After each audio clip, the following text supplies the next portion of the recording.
SMP aku jadi ateis, lalu kemudian aku jadi muslim 5 tahun kemudian setelah Katolik, terus kemudian ateis, lalu kemudian agnostik, lalu kemudian baru Islam. Dari Katolik ke ateis tuh apa yang men-trigger? Nah itu dia, nanti banyak orang gak suka nih.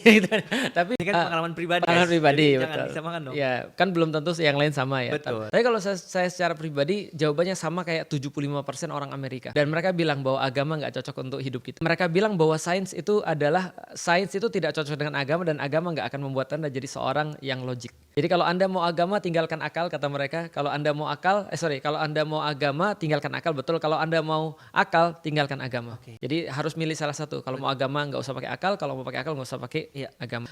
Bagi saya juga seperti itu. Ketika saya berpikir ada banyak hal yang menurut saya nggak logis. Jadi ketika saya lalu kemudian ngelihat ini kok kayak gini, ini kayaknya nggak benar deh, ini kayaknya nggak bagus deh. Makanya aku masih ingat banget dulu pastorku tuh bilang begini, Lik, ada banyak hal yang nggak bisa masuk ke akalmu tapi bisa masuk ke hatimu. Ya aku bilang benar juga ya. Tapi aku mikir-mikir lagi, tapi aku mikir. Gitu kan.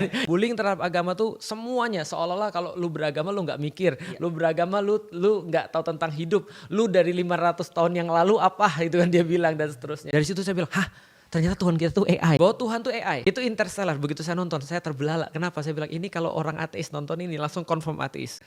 Tapi kalau orang beragama menonton ini, confirm Tuhan ada. Tapi kalau saya sebagai seorang yang punya iman atau saya sudah ngerti tentang Islam, nonton ini saya bilang, gila ini menjelaskan banyak orang bahwa ternyata Tuhan tuh ada. Ketika saya main game, ketika saya baca buku, saya yakin Tuhan gak ada. Karena gak masuk akal. Kalau saya mau formula sains, memang Tuhan gak bisa masuk dalam formula sains.